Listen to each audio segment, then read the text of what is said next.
Magandang hapon po sa lahat. On behalf of De La Salle University and the Theology and Religious Education Department, we would like to welcome you back for those who were able to attend this morning's session.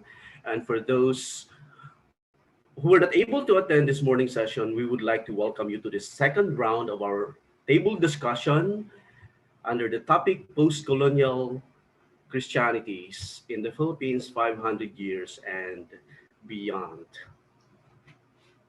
Welcome po. Magandang hapon. A few privacy guidelines. This session will be recorded for reference and stored in the DELSU Google Drive. Your name, profile photo, chat texts, audio, and video data may be processed. Personal recordings through means other than those authorized by the university are prohibited to protect the privacy of participants.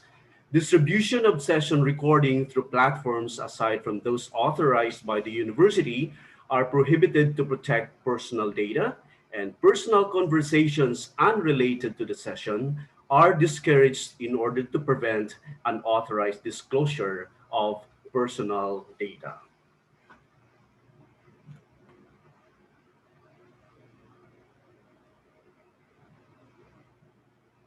Again, this roundtable discussion focuses on the topic indigenization and local theologies. And this afternoon, we have resource persons who are deeply immersed into the work of local theologies according to their many capacities as educators, as pastoral workers, as theologians, as uh, ministers, leaders in their own field. Later on, they will be introduced by our moderator as they start with their presentation.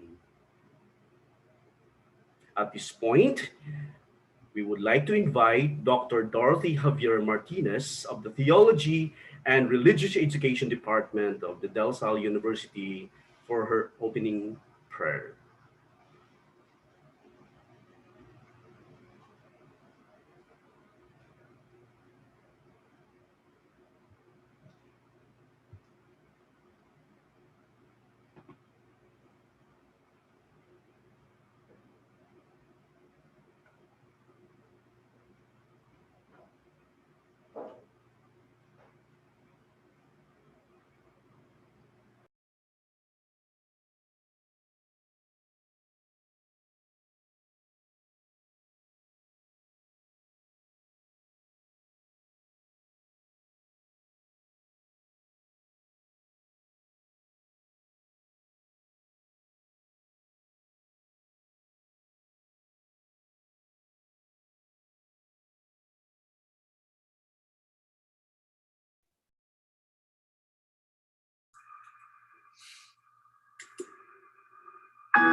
Halina at ilaan natin ang ilang sandali upang magnilay-nilay at manahimik kapiling ang ating upang ihanda ang ating sarili, ang ating alalahanin, na nananahan sa ating piling ang dakilang ikakal. Inaanyayahan tayo na kamustahin ang ating sarili. Isa-isip ang ating alalahanin at kasalukuyang pinagdaanan.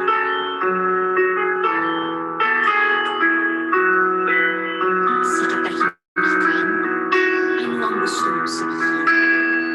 Umasa ka na may nakikinig sa'yo. Ipahayag sa iyong isip ang nais ng iyong puso at hangad ng iyong kalooban.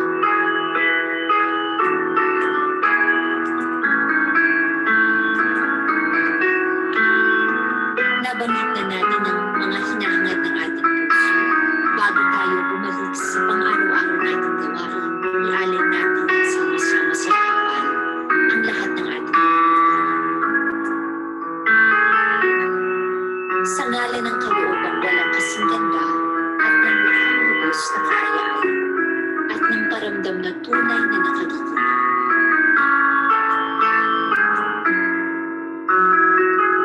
O bathalang bukal ng buhay, papuri sa iyong kadakilaang katiyan. Taus-pusong pasasalamat sa lahat ng biyaya mula sa iyong kagandahang buo para sa aming lahat. Sa gitna ng aming kinakaharap na suliranin, kahirapan at kawalang katiyakan, batid namin na kailanman ay di kami naging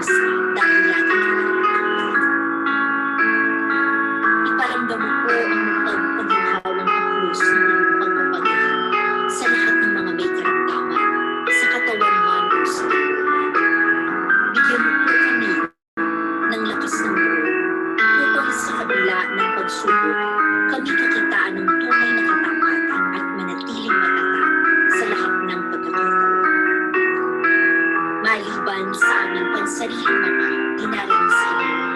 Dinggin mo din ang iba pang mahalagang panalangin handog namin para sa aming kapatid at kapwa nananalig. Basbasan mo rin po ang aming virtual na pagtitipon sa aming mundo. Maging maayos nawa at makabuluhan ang aming talakayan at pagbabahagi upang maunawaan po namin ang hatid mong paramdam sa bawat isa. Makatugon kami ng buong puso at husay sa mga tungkulin na pinagkatiwala po sa amin. Sa pagpanuto ng aming mga inangyayang tagapagtalakay at sa aktibong pakikinig. Sa pagkakataong nagkasama-sama kami sa sa biyaya ng buhay, pamilya, hanap buhay, kaibigan at mga kasamahan sa komunidad at misyon. Maraming salamat. Pira-piraso mang ginhawa ang aming nadarama, batid namin kaloob mo ito sa aming lahat. Kaya't handog namin sa iyo, Diyos, ang galak na aming nadarama at ang pangako ng natin. Sinasama namin ang lahat ng ito sa ngalan ng kaloobang walang kasing ganda at ng mukhang lubos na kaaya-aya at ng maramdam na tunay na nakagiging paborit parangal sa Ama at sa Anak at sa Espiritu Santo. Amen. Jesus.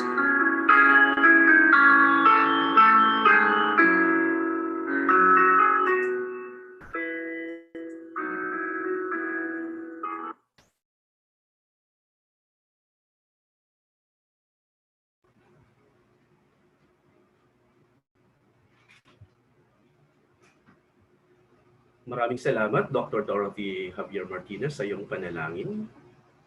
At this point, we would like to invite Dr. Marilo Ebida for the introduction of our resource persons this afternoon, as well as to moderate the whole presentations of our table discussions. Dr. Ebida? Thank you so much, Sir Al. So,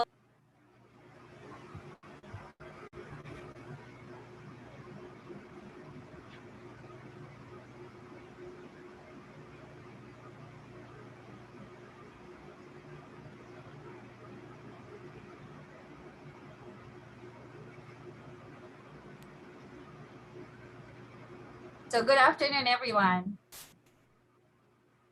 Magandang hapon sa lahat. Can you hear me now? Yes. Okay, Yes. Thank you. So we are in the second installment of the year-long roundtable discussion. And this morning, we concentrated on the indigenous practices and religion. And one of our guests, Dr. Victoria Taulik Corpus, posed this question: how do we indigenize Christianity? So this afternoon, we shall continue the celebration of this 500 years of Christianity in the Philippines, and we focus exactly on the topic of indigenization and local theologies. We have 3 panelists this afternoon, and we will see how we will go through a whole journey. We will begin with the recognition of the role of colonization in the arrival of the Christian faith in the archipelago in 1521, through the Magellan expedition and the reception of what will later become our ancestors in faith. We shall also explore how this faith became rooted and was owned by those who embraced it, and how we are continuously challenged to engage this faith in various ways, including a concrete example of a post-colonial biblical interpretation. So these are expressions of indigenization and local theologizing of Filipino Christianity. In this second installment of the year-long roundtable discussion, we will have a 3-part session. First, we will have the individual presentation of our panelists for about 20 minutes, and then we will have a moderated discussion, and finally, a space for people in the plenary, our webinar participants, to ask their questions to our panelists. Let me start now with the first panelist.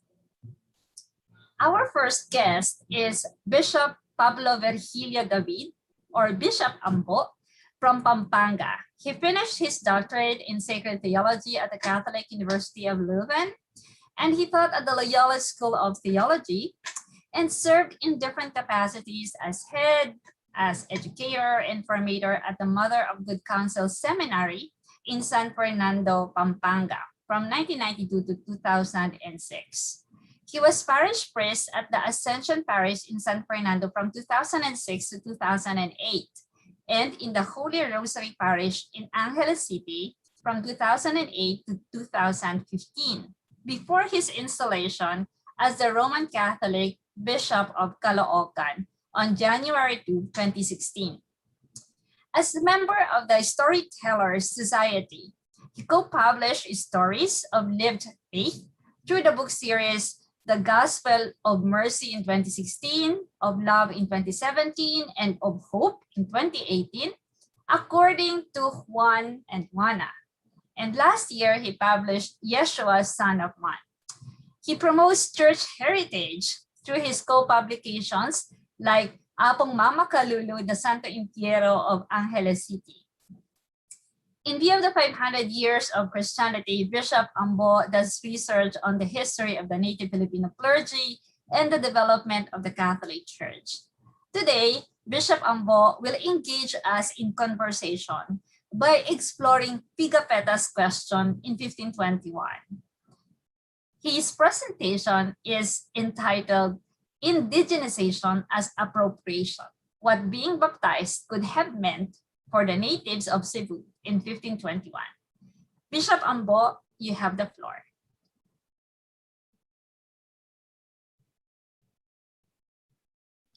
Maraming salamat at may I share screen now? All right, thank you. Let me just choose my there. Okay.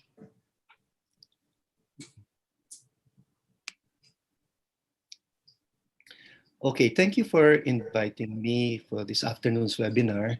The title of my sharing is Indigenization as Appropriation, What Being Baptized Could Have Meant for the Natives of Cebu in 1521.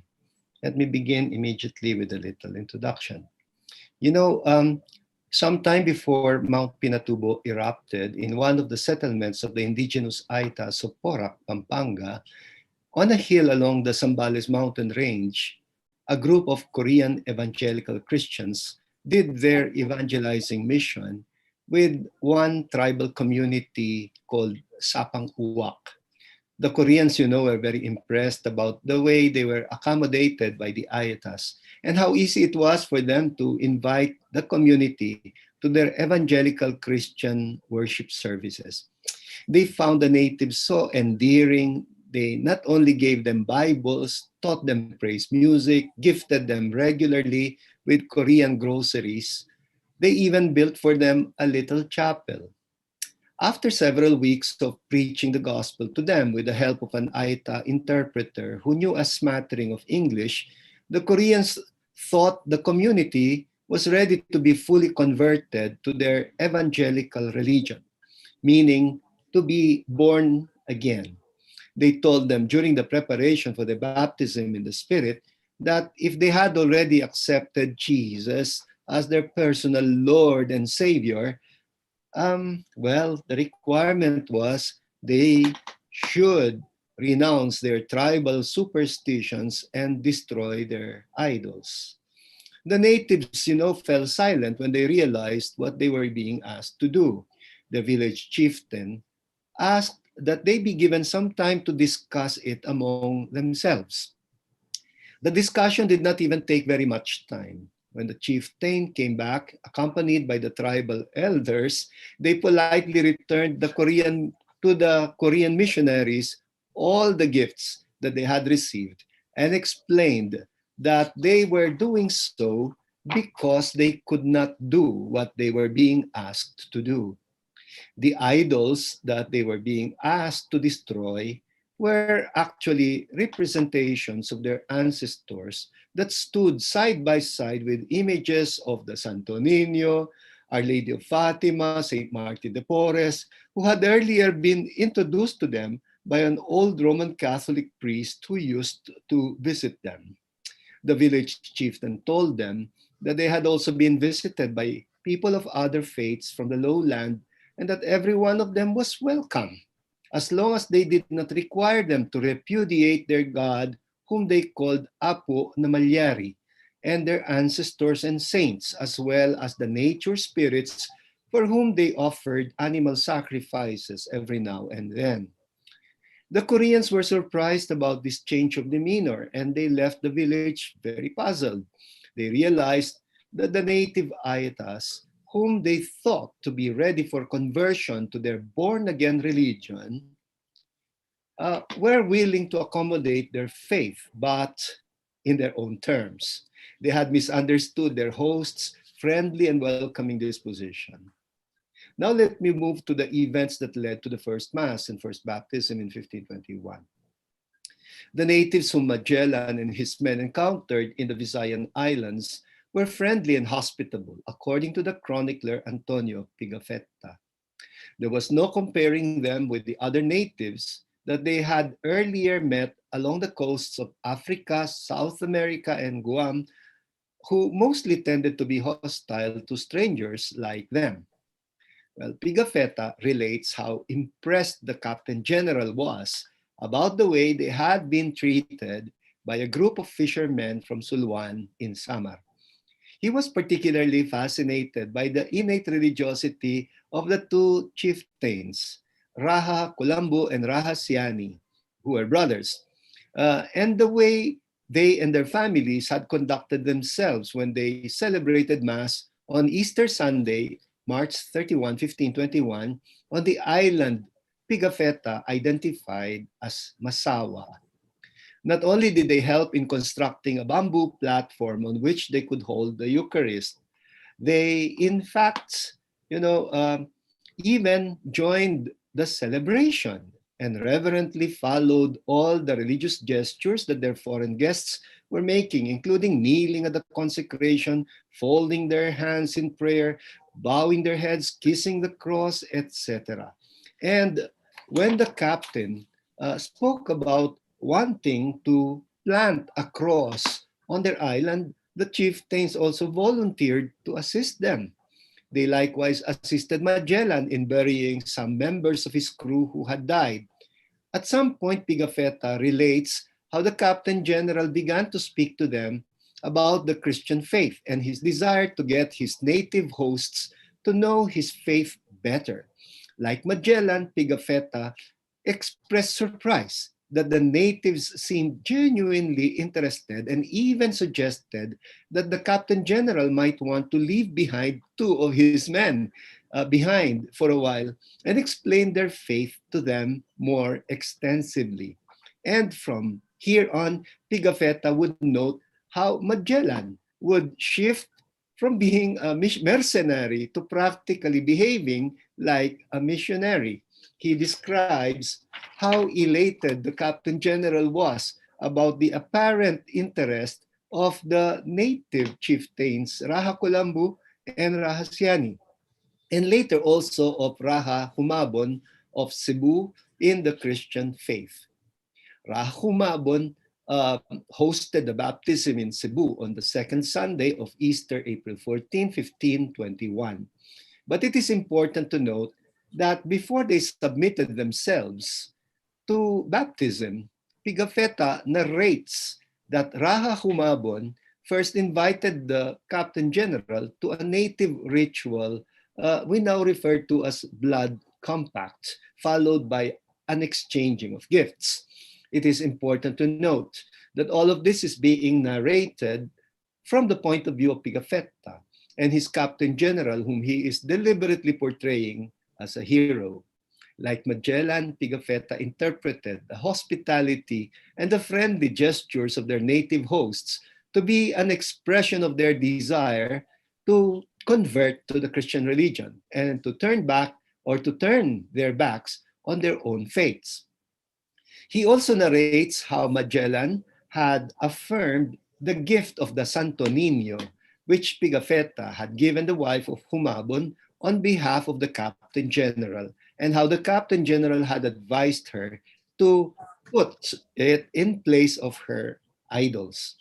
But Pigafetta himself would later explain that they found out later that the natives had not exactly done what the Captain General had instructed them to do if they were to embrace the Christian faith, namely to destroy their idols. Now, I asked myself, was there some miscommunication? Is it possible that they had not really understood each other? Or could the Malay slave Enrique have failed in his task of interpreting for Magellan and his companions? Well, we will attempt in this brief paper basically to deconstruct the narrative of Pigafetta and try to reinterpret the supposed conversion, not from the viewpoint of Magellan or his chronicler, but from the native's viewpoint, using as parallel the story about the encounter of the indigenous Aita community of Sapang Uwak with a group of Korean evangelical lay missionaries. Well, admittedly, the gap of 5 centuries can immediately cast doubt on the relevance of this parallelism. But knowing how the Ayatas have continued to maintain the same basically primitive communal life that was lived by our native ancestors 5 centuries ago, and the fact that their guests were also foreigners who at some point became too eager to convert the natives into their own religion, I dare insist that the parallelism is very relevant. You know, anyone who reads Pigafetta critically should begin by asking who his intended readers were and what he intended to achieve through his narrative. It does not take much exegesis to be able to sift out the facts from the embellishments. One can easily read between the lines and sense that some of the embellishments could not have actually happened. And now, my main points about appropriation, indigenization as appropriation.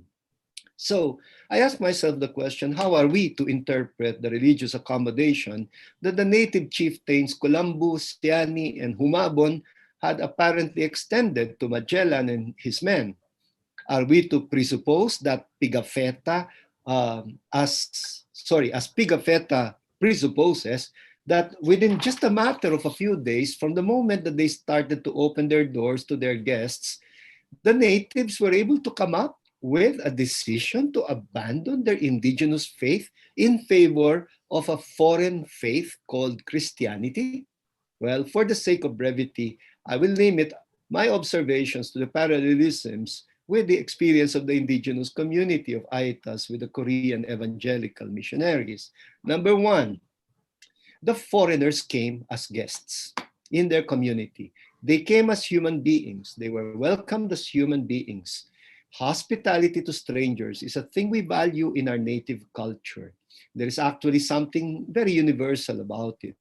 We encounter this value in the Semitic and in the Greek cultures present in Judeo-Christian tradition.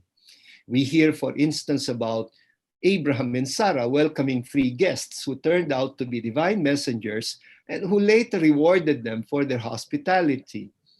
We also encounter in the Greek tragedies accounts of their gods and goddesses visiting the favored humans incognito.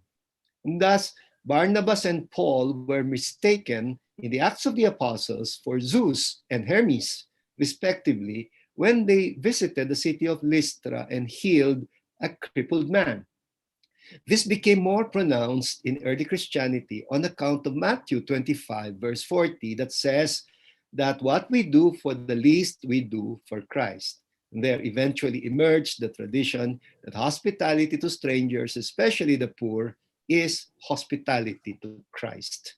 And no doubt, as in any other culture, there is a natural fear of strangers, such as towards those who might be like wolves in sheep's clothing.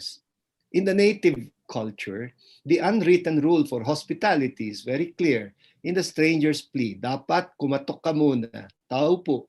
And the host will have to respond, tuloy po. Huwag kang tutuloy kung di ka pinatutuloy. Meaning, the stranger is welcome if he comes as a human person. Magpakatao ka lang, not a treacherous predator. He is expected to knock and identify himself and his purpose first, and that he comes as a tao with an authentic human being's purpose.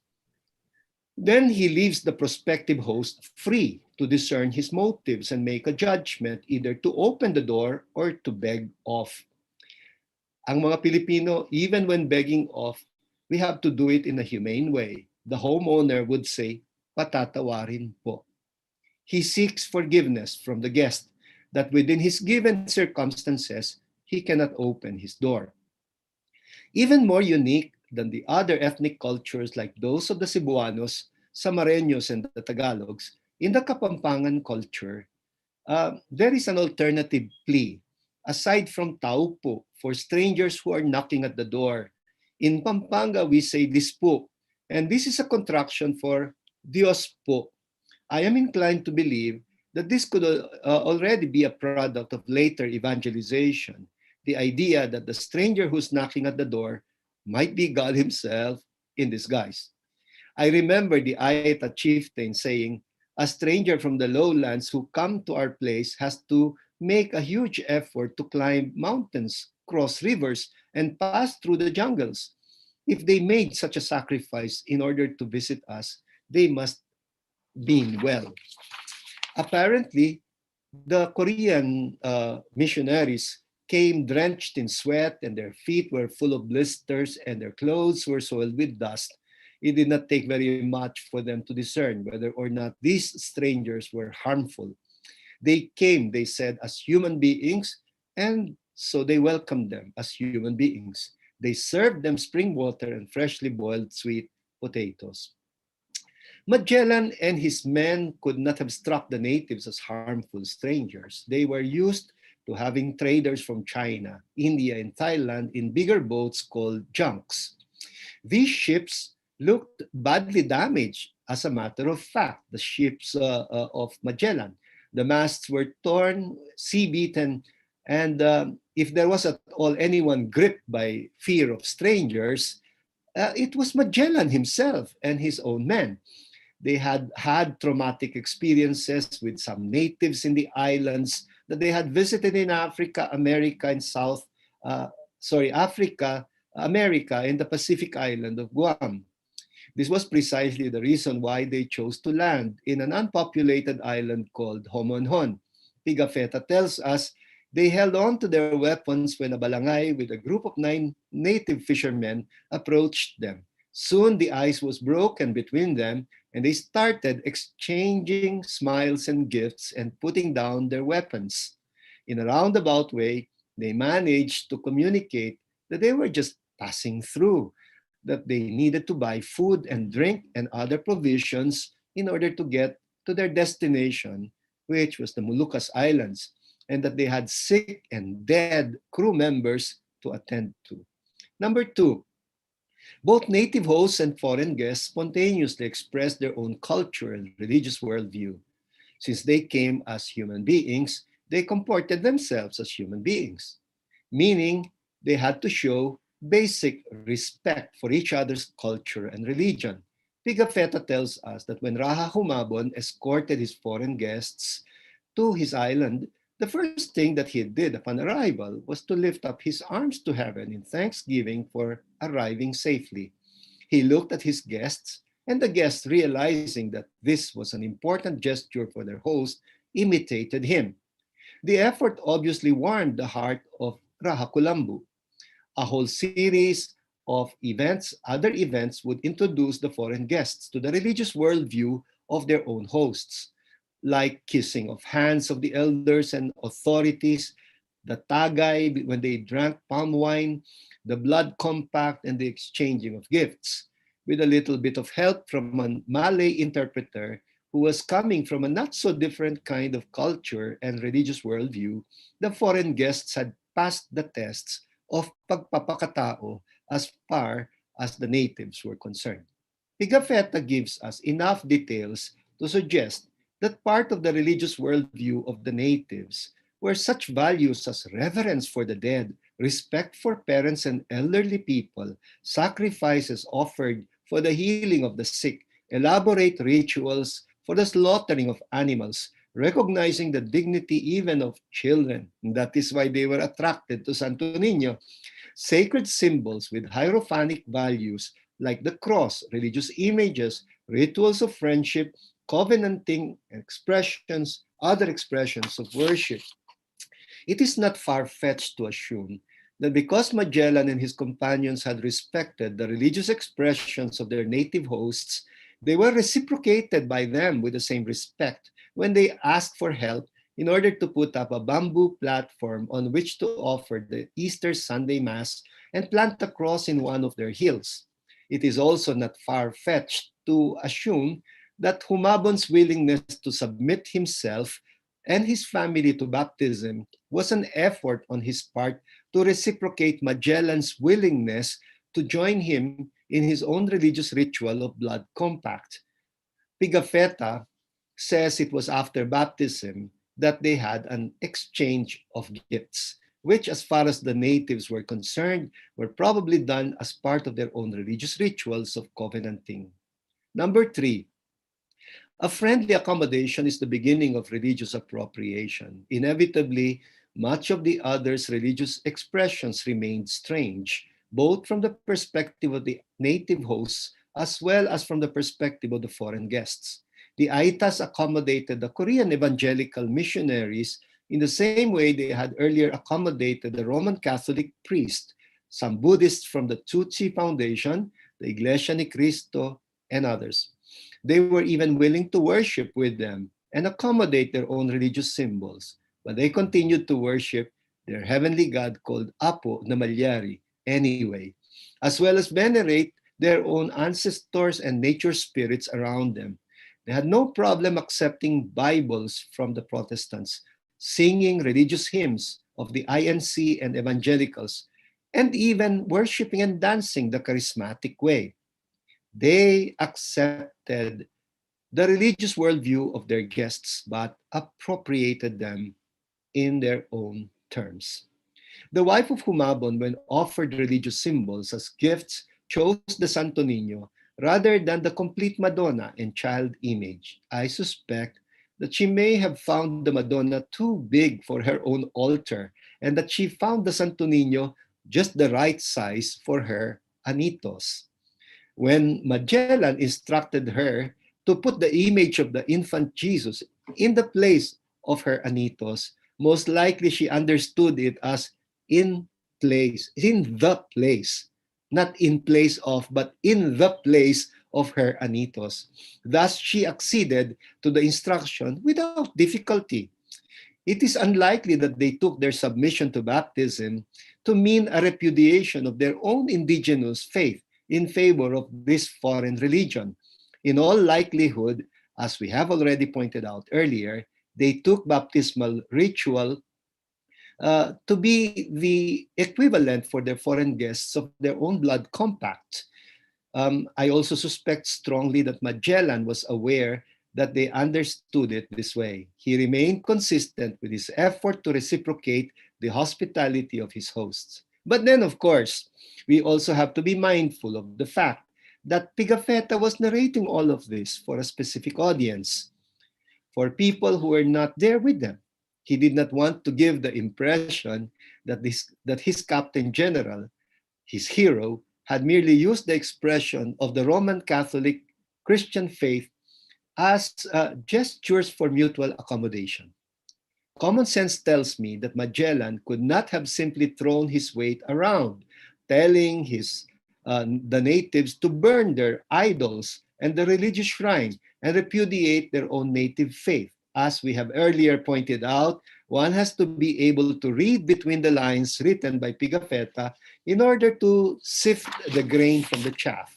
He is deliberately portraying his captain general as a hero, not only for the King of Spain, but also for the Roman pontiff whose support for future expeditions he considered most essential. Let me now end with point number 4. The distinction being made by Pigafetta between the Moors and the Gentiles is a projection of their own background of Spanish trauma with the Arab Moors, who had occupied huge parts of the Iberian Peninsula and had taken over their churches and turned them into mosques. Well, I call this the more humane approach to evangelization, the willingness to make space for mutual accommodation for intercultural dialogue. The basic exchange of goodwill becomes the fertile ground for evangelization. The recognition that at the very base, the strangers can also be our friends. That they are capable, uh, as we are of love, care, and compassion. That before we presumptuously bring God to them, we must have the humility to find God already present among them. Mutual accommodation gives the other the space to interpret the faith of the other, whether rightly or wrongly, in their own terms. After all, the other has no other way of interpreting the worldview that the guests bring with them than in their own indigenous worldview and culture. Accommodation makes way for indigenization and hopefully also for appropriation. It is a process that is, of course, fraught with tensions because one or the other may react vehemently to the manner of appropriation as wrong, disrespectful, blasphemous, syncretistic, or perhaps even outright heretical. Isn't this the case with our popular religious practices? What are our caracols of the Tagalogs and the Kuraldals of the Kapampangans, but sincere efforts on the part of the natives to accommodate the faith of their foreign guests by weaving them into their indigenous fertility dances and collective rituals of exorcism? What are the passions and the cenaculos if not the efforts of the natives to appropriate the faith of the foreign guests in their own terms by allowing them to take the place of their epic chants, laments, and dirges of their own babaylanes? Even in Mexico, the Lady of Guadalupe and her shrine became a convenient indigenous appropriation of Christian symbols into their worship of Pachamama. The Christian faith never comes in a vacuum. Even the Christianity brought by the Spaniards to the natives of this country came in a cultural vessel that was European and came up with their own enculturated Christianity that allowed them to appropriate a faith that evolved from a Semitic Asian faith into a Greco-Roman faith through a long process of intercultural dialogues that paved the way for new forms of accommodation and appropriation. Thank you for your kind attention. Thank you very much, Bishop Ambo, for this very engaging presentation, deconstructing Pigapeta's account and exploring with us how the first baptized Christians could have already expressed how they wanted to embrace Christianity on their own terms. This is a very fascinating presentation, and I'm sure that the webinar participants have some questions. I invite them to please write them in the Q&A portion, in the Q&A box. And for now, we move on to the next presenter. Our next presenter is the Reverend Eleuterio Rebollido. Reverend Terry. He is the rector of the Aglipay Central Theological Seminary of the Iglesia Filipina Independiente. He received his doctorate in sacred theology, magna cum laude, from the University of Santo Tomas. He is an active actor in democratic struggles in the Philippines. Father Terry served as provincial chairperson of the Ecumenical Movement, Promotion of Church People's Response, PCPR, in Pangasinan. In 2019, Father Terry received the Andreas Rinkel Place granted by the jury of the Old Catholic Seminary at St. Anne and Mary Cathedral in Haarlem in the Netherlands. The praise recognizes his extraordinary contributions to theological studies and ecumenism. Father Terry is the first non-European and non-Old Catholic to have received this prestigious academic award. Today, he will contribute in our discussion with this presentation, The Theology of the Church as People of God in the Iglesia Filipina Independiente Concept of a Nationalist Church. Reverend Terry, we are eager to listen to you.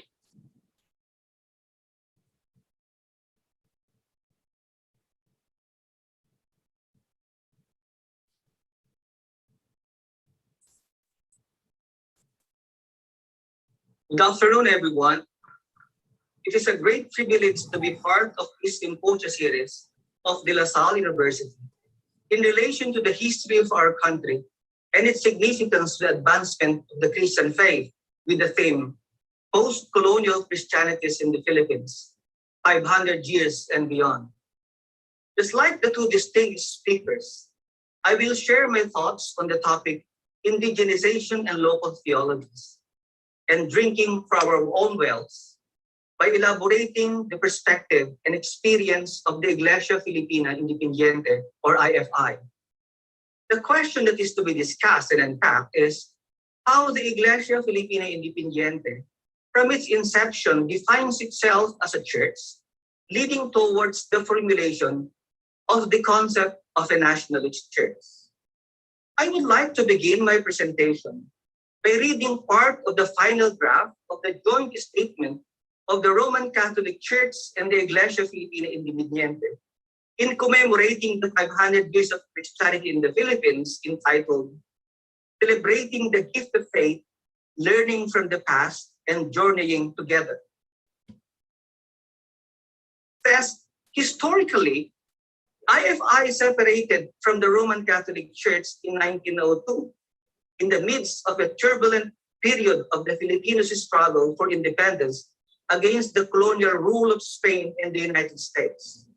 The formulation of the IFI was not against the Catholic Church, but rather against the continued domination of Spanish bishops and priests in the diocesan and parishes of the colony.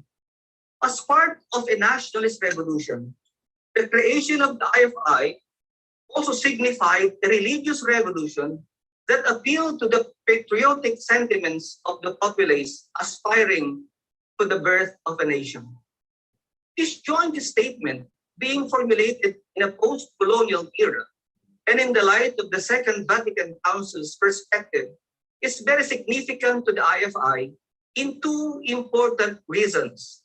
Firstly, it is a watershed declaration from the RCC that officially recognizes the birth of the IFI as part and parcel of the Filipino people's struggle for national independence against the colonial rulers.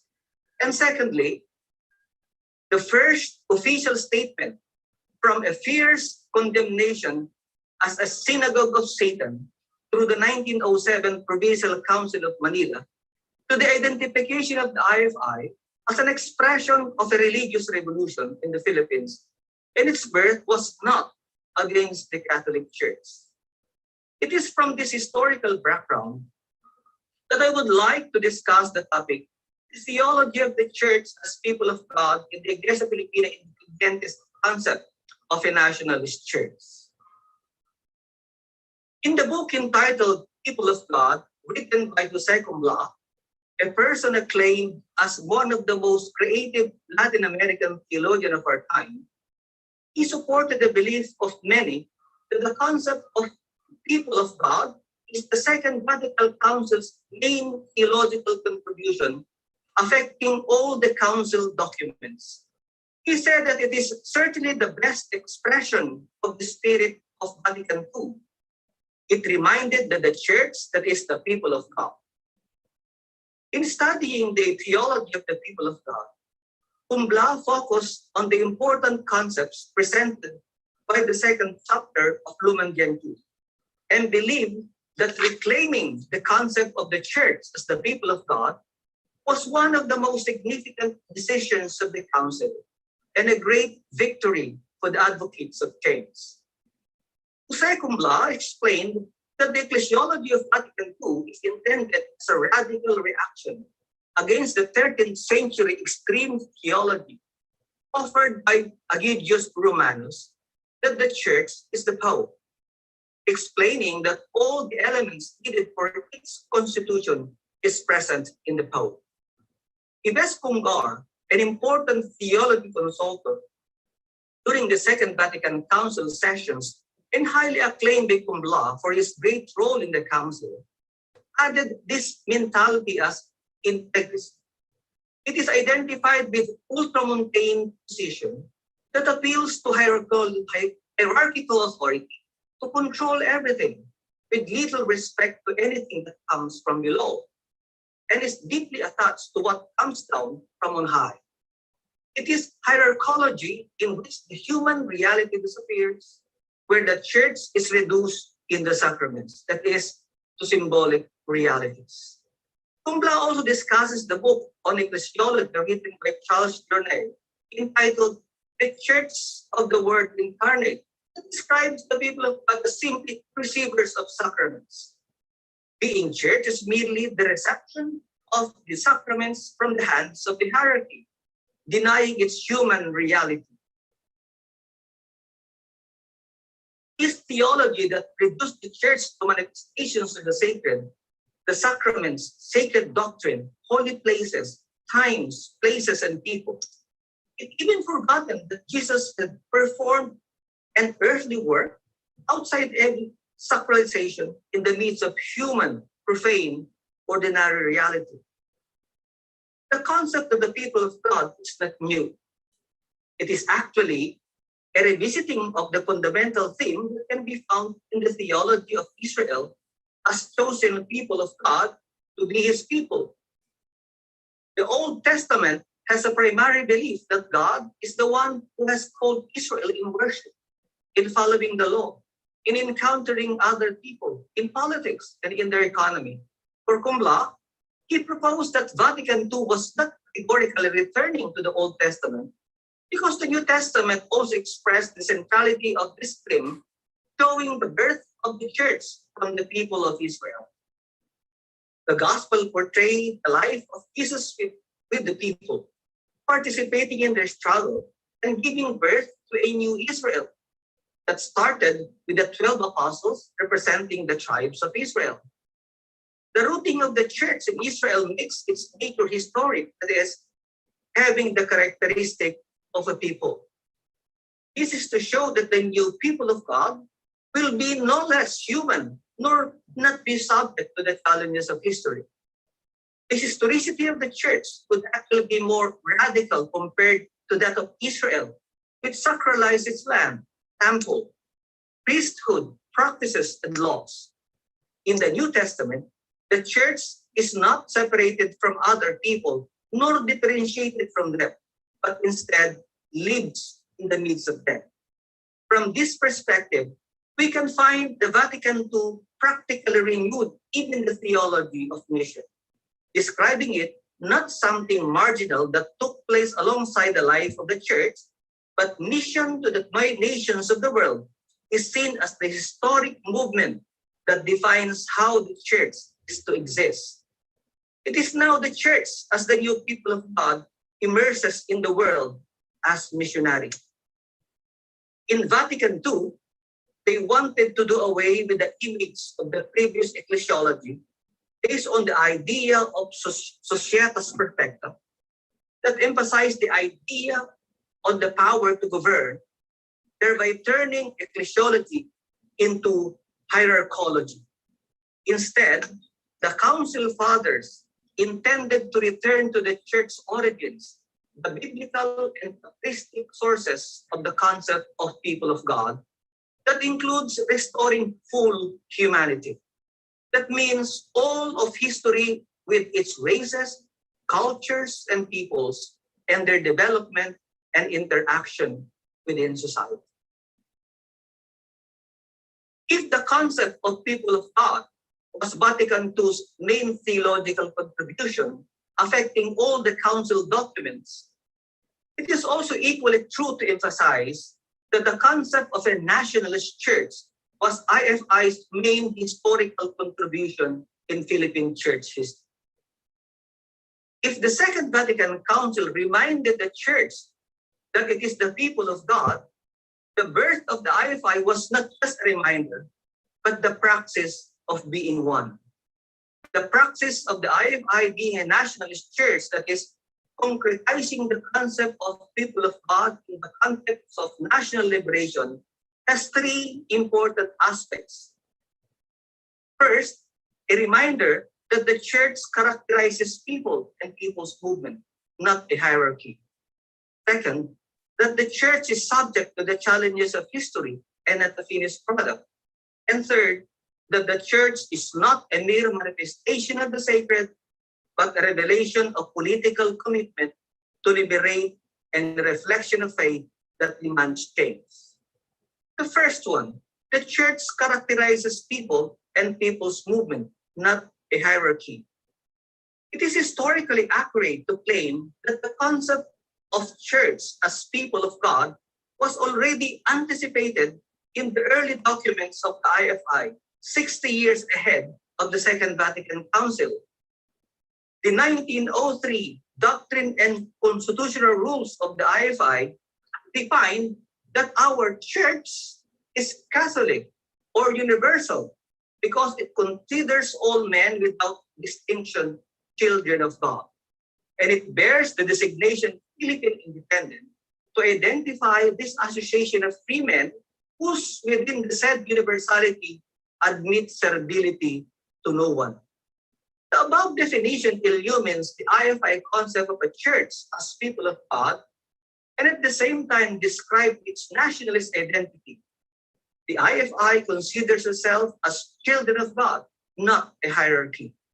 This 1903 IFI definition is in itself an invitation to return to its origin, that Christianity started first and foremost as a movement of people going out and the peripheries, inviting others to join their fellowship of faith in Jesus Christ.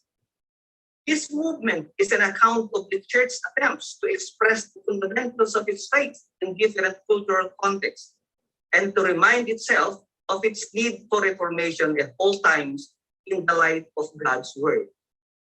There are three historical accounts in the life of the IFI to prove this claim. First, the proclamation of the IFI by the Union Obrera Democratica on August 3, 1902. The IFI was not founded by somebody who claimed vision from God, or by prominent scholars, or a self-proclaimed prophet, but by the workers belonging to the Union Obrera Democratica, who at the outset of the 20th century were fighting for freedom and rights as Filipino Christians and laborers under the American colonial government. They were from the ranks of nationalist lay people and members of a nationalist labor union led by Isabelo de los Reyes, Sr., the father of unionism in the Philippines, who on that historic day declared, consulting the General Council of Democratic Labor Union, I come authorized to declare without vacillation that from now on we definitely separate ourselves from the Vatican, forming a Filipino independent church. We shall follow all the lofty inspirations of God, but not the injustices and mere practices of men. We respect devotion to the Virgin and the saints, but over all and above all, we shall place the worship of only one God. Second one is the consecration of the first IFI bishop in October 1902. Being consistent with the character of the church as people of God, Father Pedro Brillantes was consecrated bishop on October 20, 1902 in Bacara, Ilocos Norte, after a process of selection from below that says he was chosen and elected by the clergy, the people and the faithful belonging to different political parties in Manila, who represented the masses of the Filipino nation. His choice of election was confirmed by the faithful of the province of Ilocos Norte, who adhered wholeheartedly and energetically to the religious cause of our country. The third one is Bishop Gregorio Aglipe's work in the founding of the IFI. One of the common mistakes made even by IFI members is the belief that Gregorio Aglipe was the one who established the church. But as a leader conscious of the events in history, Aglipe himself put into the proper context and perspective the founding of the IFI. He said in 2 occasions in an interview and in a letter that the Filipino people is my witness, but I am not the author of the Philippine Independent Church. Neither did I intervene in its preparation. In a meeting at Centro de Bellas Artes in Manila, August 3, 1902, the Filipino people proclaimed the new church. Furthermore, he said, the Philippine Independent Church was founded by the people of our country. It was a product of their initiative, a product of their desire for liberty, religiously, politically, and socially. I was only one of the instruments of its expression. What was significant in these historic events mentioned above is not only a fulfillment of the aspiration to establish an indigenous Filipino church administered by Filipino bishops, but the accomplishment of their desire to establish a national church that is a church of the people, by the people, and for the people. For the native Filipino clergy, their radical action was not to reject Jesus Christ, who belongs to the masses of the Filipino nation, but to defy the hierarchical system that represents oppression and discrimination. Now let me go to the second point, that the church is subject to the challenges of history and not a finished product. The New Testament concept of a church, as mentioned earlier, being not separated from other people nor differentiated from them, but instead lives in the midst of them, is the intent of the IFI. It expresses being a church born out of people's desire for liberation, and its faith provides a means to understand a powerful spirituality for action and a focal point for humanity where political and religious are two realities coming together. Its faith perspective points out the injustices that God does not desire, and its political maturity through active participation in history made this church understand the significance of fighting the unjust structures that oppress people. It is from this concept of a church being a constant subject to the challenges of history, where we can clearly appreciate the words of Bishop Aglipay saying, I believe that the church should take part in politics, for it is part of our national life. Moreover, the Aglipayan Church, since its inception, has always been identified with the libertarian movement, and since its genesis is the revolt against foreign despotism. Beneath their religious robes, the priests of the Philippine Independent Church are Filipinos. That ever-present fact should not be discounted. Like the rest of the Filipinos, they cannot remain indifferent to the independence movement.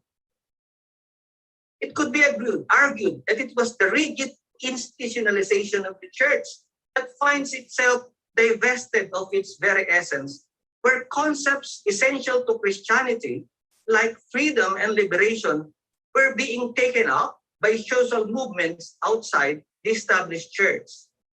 The IFI exemplifies from its inception to recover these essentials in its politics of communion. It is an idea of a community of people whose solidarity is not reduced to mere obedience to political structures and subservience to the powers that be, but to acknowledge a common destiny as co-inhabitants of one nation, for which all should have equal rights and benefits. The aspects of communion and solidarity are concepts that made the IFI rejects the idea that the church is a finished product, and through its identification with the people, particularly the poor and oppressed, that opens its life and mission to the challenges of history. The last point is the church is not a mere manifestation of the sacred, but a revelation of political commitment to liberate and a reflection of faith that demands change.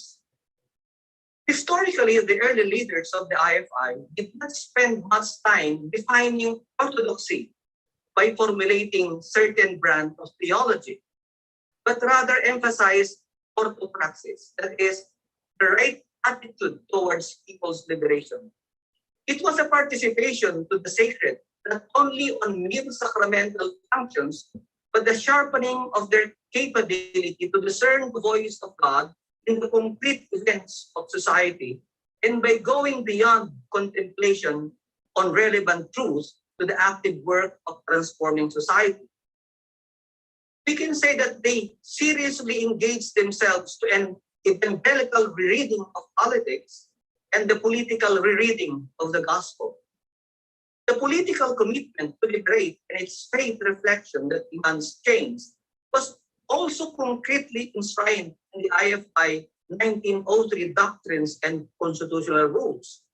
This 1903 document radically advocated the communal ownership of property in total opposition to the privatized and capitalistic ideologies taught by the Americans.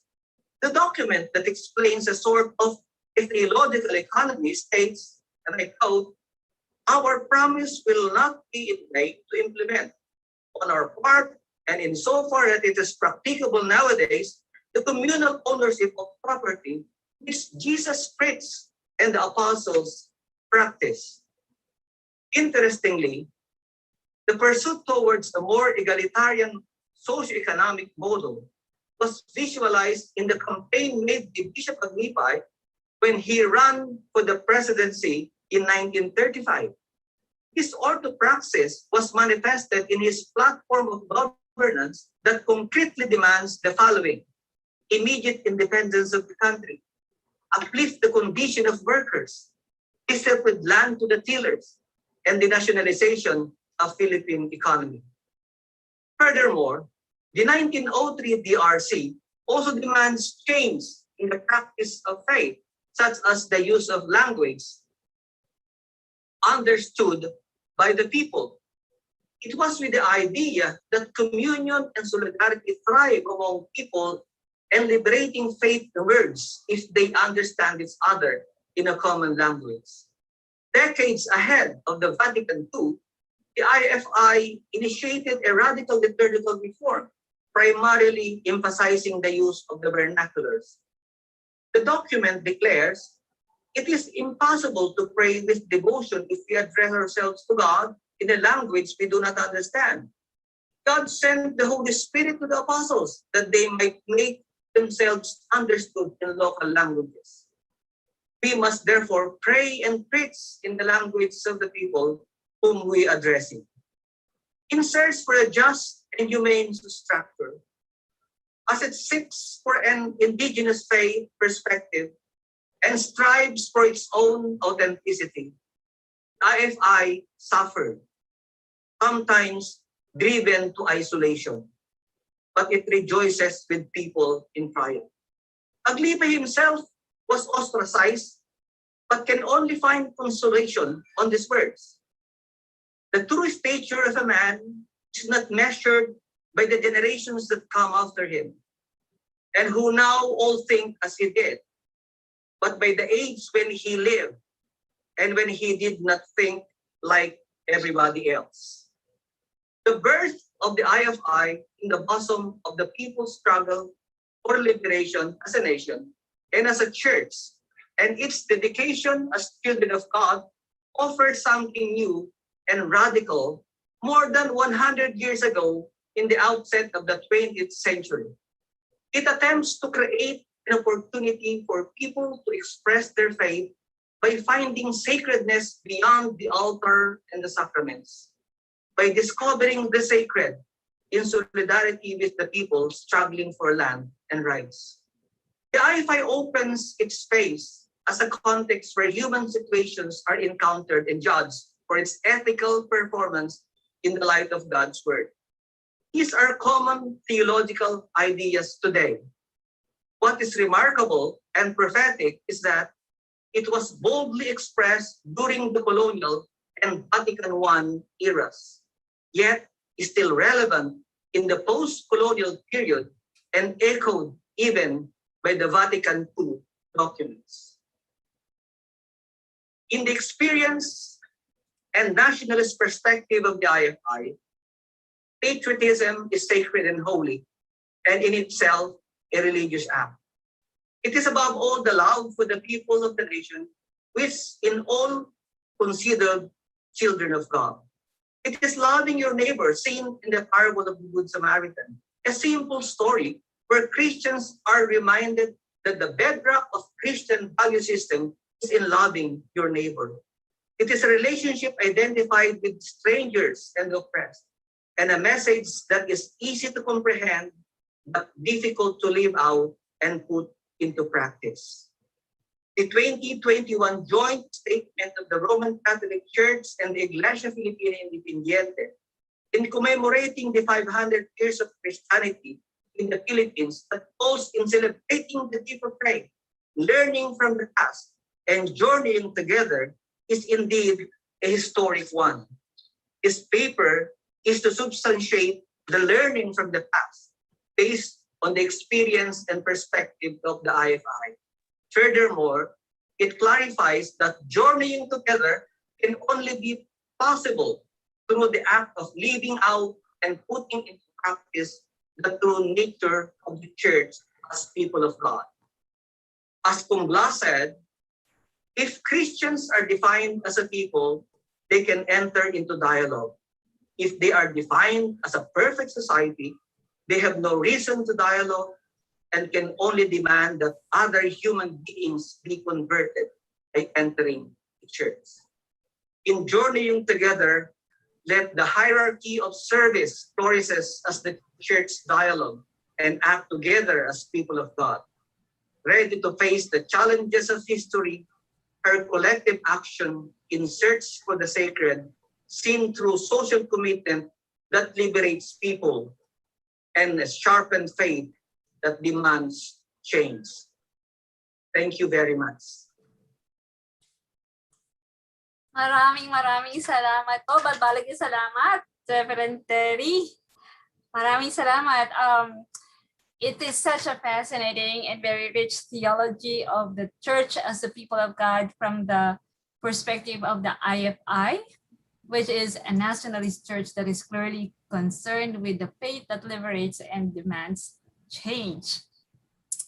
So thank you, and I'm sure that the webinar participants have questions. Please keep them coming. Please write them in our question and answer box. Now we will go to the third panelist, certainly not the least. And now we will listen to the Reverend, for the Professor, Reeve Belunta. He is an associate professor of New Testament and Cultural Studies at the Union Theological Seminary, where he also coordinates the Master of Theology program.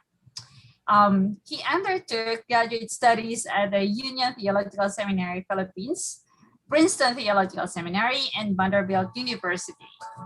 Dr. Reeve has taught at Southern Christian College, Philippine Christian University, Philippine Women's University, the Teologiska Högskolan in Stockholm, Yushan Theological College and Seminary, the Lutheran Theological Seminary in Hong Kong, and Vanderbilt University. Dr. Reeve is a member of the Society of Biblical Literature and part of its International Scholars Program. He is in charge of forums and publications of the Samahan ng Teolohikal na Edukasyon ng Pilipinas, or STEP. And he is a member of the United Church of Christ in the Philippines, UCCP. This afternoon, we shall have an example of a post-colonial biblical interpretation. And I'm very excited to hear about this. Are you ready, everyone? We shall be listening to Jeepney Hermeneutics. Let's take this ride with Dr. Reeve. Please, Dr. Reeve.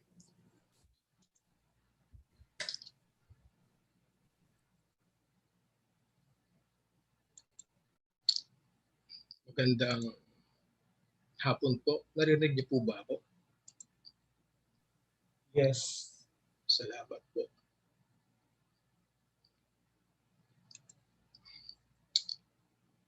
It is my honor and privilege to be with you this afternoon. At bago po itanong, sasagutin ko na talaga pong revelation ang pangalan ko kasi Genesis ang pangalan ng kuya ko.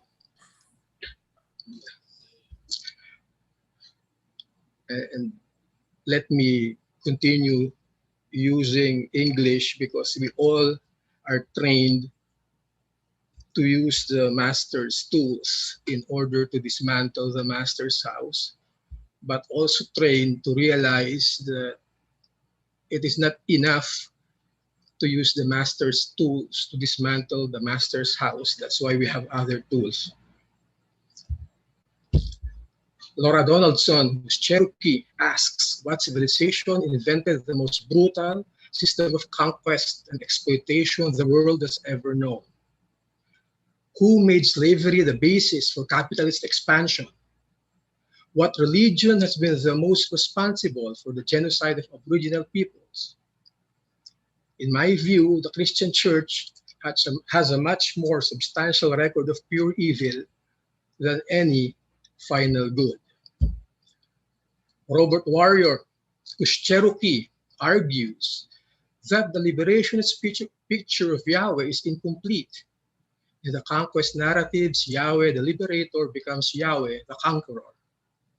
Warrior points out that the obvious characters in the Exodus and conquest narratives for Native Americans to identify with are the Canaanites, the people who already lived in the promised land.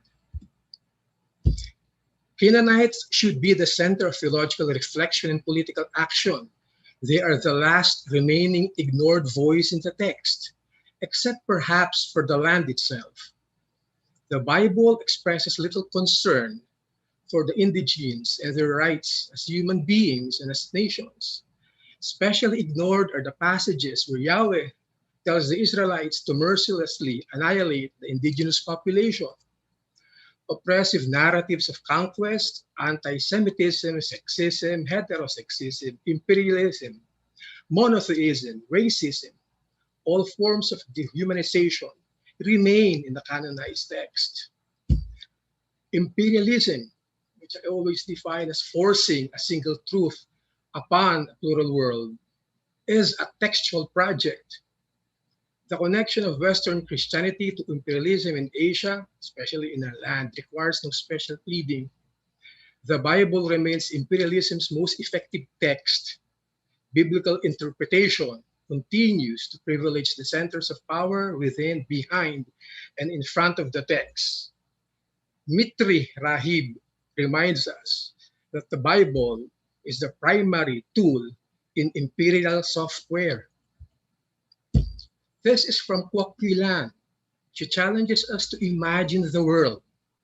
If you cut the circle in half, one half is women, the other half is men. If you cut the women's part in half, that 1/4 is Asian women. That means every Asian woman in this panel right now and in Zoom, you represent 1/4 of the world. Now, the male part, 1/6 of that is white men. And less than 1% of that 16%, write 90 or over 90% of what the world reads. That is imperial software. How does one do a decolonizing reading of an imperial text? How does one read the Bible without perpetuating the self-serving paradigm of constructing one group, one race, one place, one God, or one people as superior to another? How do most Asian Christians, as modern-day Canaanites, overcome the alienation they feel as they try to relate the biblical world, colonial Christianity, and their own reality? How does one do a Canaanite reading of the text? I suggest jeepney hermeneutics. Jeepney hermeneutics begins with one's view of the Bible. Traditional roles of scripture are problematic when they involve submission to the text, or more exactly, defining the authority of the text in terms of moral prescriptions or visions. Many Asian Bible interpreters mimic there are many Western teachers. And this begins with the theological affirmation that the Bible is God's word and that it offers access to the one true God and the complete and final revelation of that one true God in Jesus Christ. Jeepney hermeneutics presupposes that the Bible is a U.S. Army jeep, a sword, an imperializing text, a dangerous text demonstrated throughout history by the many horrendous crimes committed in its name, especially among peoples and nations constructed as Canaanites. And I would say this includes Native Americans, Palestinians, and yes, Filipinos. This is a US military jeep. It has been called America's greatest contribution to the history of modern warfare. The jeep is a weapon of mass destruction. The first 1,000 years of Christianity was one millennium of war and destruction in the name of Jesus Christ. And these civilizing missions have not stopped even today. The most oppressive and most dehumanizing societies are led by Christian leaders who have no qualms maiming and destroying those who are not one of them. And we all know this. Two of them are regular occupants of the White House and Malacanang. How do you know if a text is an imperial text? These questions come from Musa Dube. Okay? Does the text offer an explicit stance for or against imperialism? Does the narrative encourage travel to distant and inhabited lands? And how does it justify such travel? How does the narrative present those who are different from the main characters? Is there dialogue and liberating interdependence between the main characters and the others? Or is there condemnation and replacement of all that is foreign and other? Is there the celebration of difference? Is the celebration of difference authentic or mere tokenism? Don't ever forget the Canaanite in the New Testament, the first time, the only time a Canaanite enters the New Testament narrative, Jesus calls her a little bitch. Kasi yung aso maliit na aso, babae, so little bitch. Does the text present relationships of subordination and domination? How does it construct or represent women, children, slaves, and or Canaanites? The US Army back in 1940 required an all-terrain reconnaissance vehicle that seated 3 and had a mount for a 30 caliber machine gun. Filipinos have turned this military vehicle into a sort of minibus that can accommodate 20 people or more, including animals. There are those who look at a jeepney and call it a Frankenstein's monster. And then there are those who see it as a Filipino home on wheels, complete with an altar. The military jeep was and still is an imperial text. A jeepney resists this text. Today, tragically with EDCA, jeeps are back in our country. This first picture are the jeeps MacArthur brought in Leyte, and the first jeepney in Baguio, and the jeepneys we see these days. This is from the UP Gender Center. And of course, from my favorite lawyer.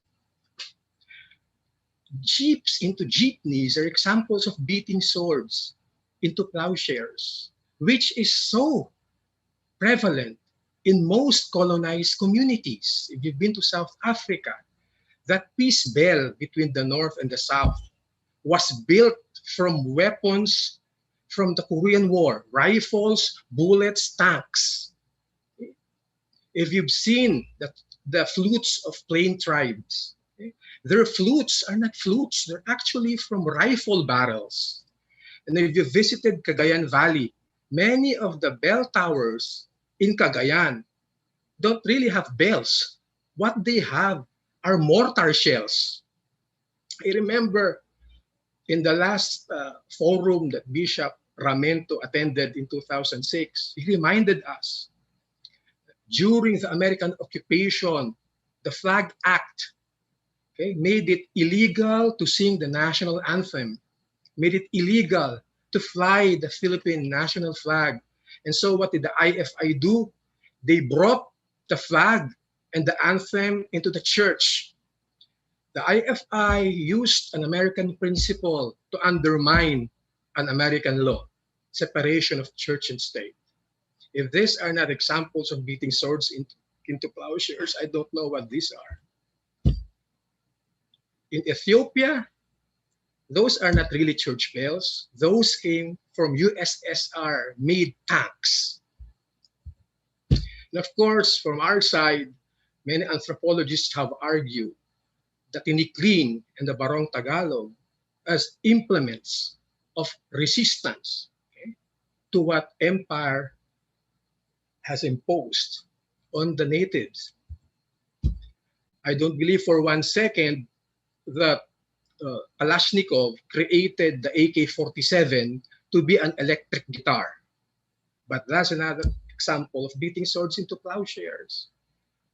Here you can see IDF-made, okay, tear gas canisters, especially for Palestinians. And this, you see the same canister turned into a flower pot by a Palestinian grandmother whose grandchild died from an IDF attack, beating swords into plowshare. And if you think it only is restricted to a jeepney in Mindanao, okay, the single-seater motorcycle, which was used extensively during the First and Second World War, has been turned into something else. So whether it's the habal-habal, the Skylab, the classic tricycle in Osamis or in Davao City, Filipinos have turned this into something else, not for individuals, but for communities. My friends, to read Matthew inside the jeepney is to celebrate the fact that the first thing the Filipino masses made the jeepney.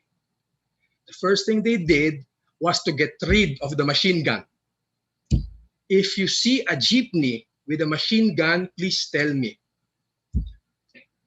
After removing the machine gun, the weapon of war was turned into a public transport vehicle. And now it is called a Filipino home on wheels, where practically anyone and everyone is welcome. Do you think for one second that when MacArthur, actually that's Douglas MacArthur who requested the creation of a jeep, when MacArthur requested for a jeep, he said, you know, after the war, you can turn this into something else. I don't think that he thought of that. Most commentaries about Matthew has this line: two empires meet, and curiously enough, they are pleased with one another.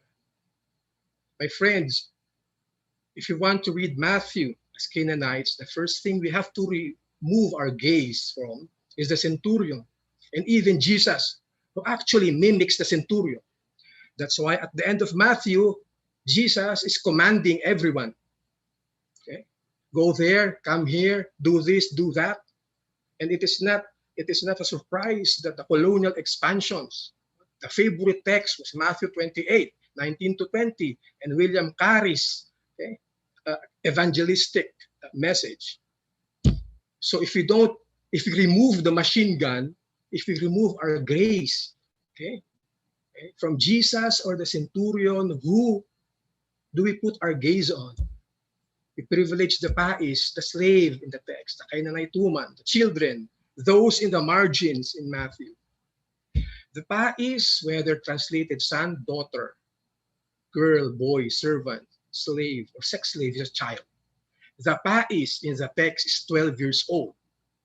She serves to remind flesh and blood readers that the reality of empire in varying forms and degrees is experienced by children and by those who are treated as children.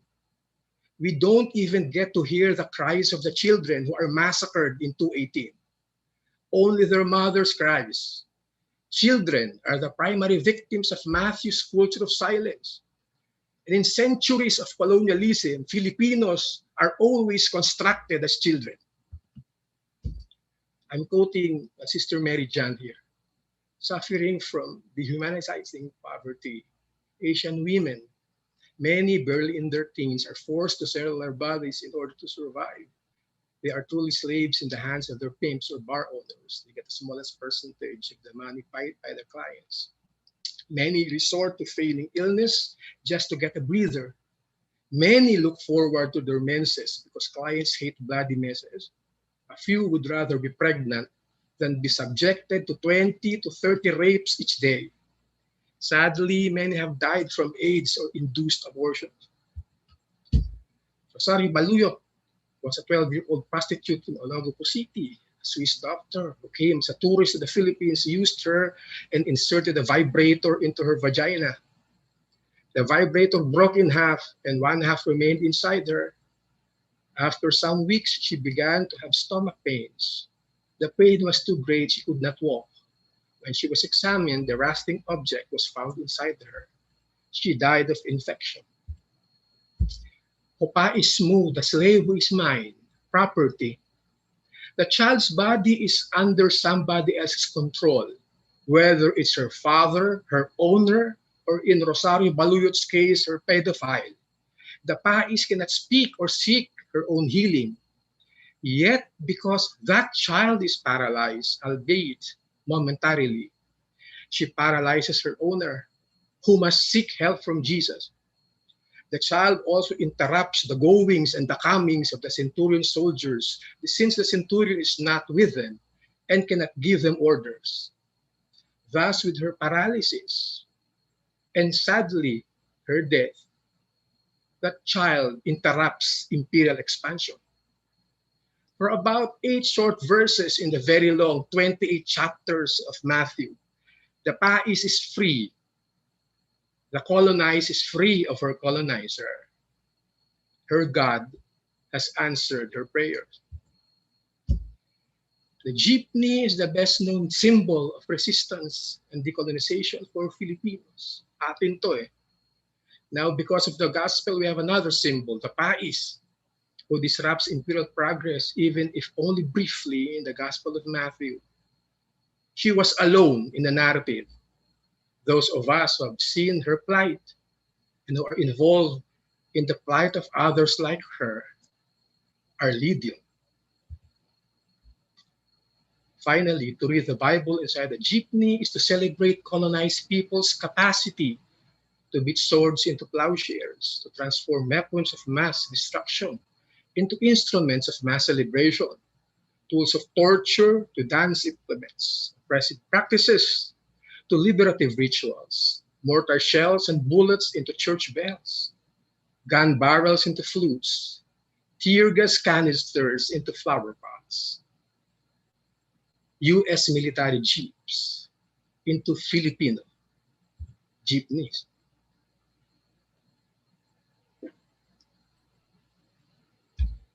Maraming salamat po. Wow, maraming salamat po. Thank you so much, Dr. Reeve. Wow, what a ride.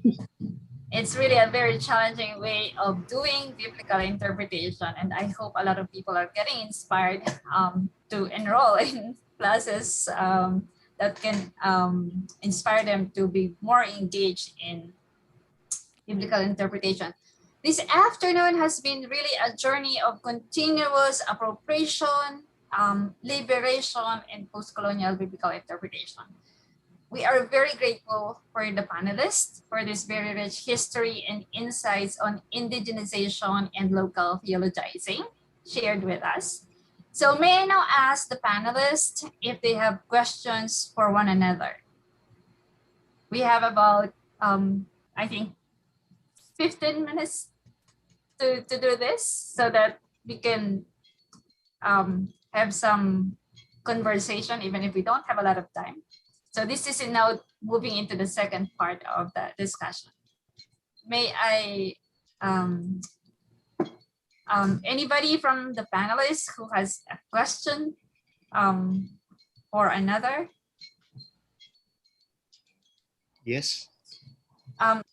Dr. Reeve, can you kindly unshare so that we can have a gallery? Sorry. Thank you. Then we can see each other and the webinar participants can see. Was it Bishop Ambo? Yeah. Yeah, Bishop. I really want to thank Dr. Reeve. You can't imagine how fascinated I am by your presentation. It's amazing. Maraming salamat. Beating their swords into plowshares is very true. Um, I wish you can really expand it into a full hermeneutics. A hermeneutical kind of method. Really, I have no question. I just wanted to express my deep appreciation for your presentation, and also for Rev Terry.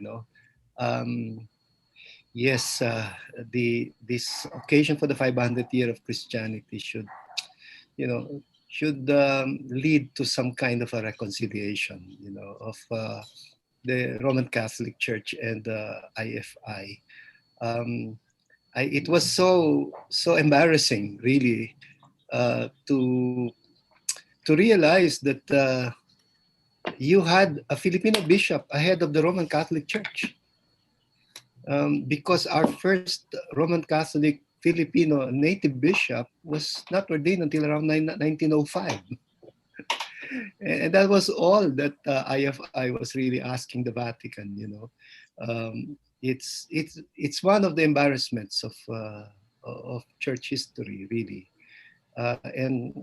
and I think the religious would agree with me, especially those who belong to the congregations that are called the friars congregations, and I feel sorry for them because they developed a very bad reputation. But you have to consider that these congregations were basically Spanish, during the whole colonial period, and that these religious congregations would not even admit native vocations among themselves.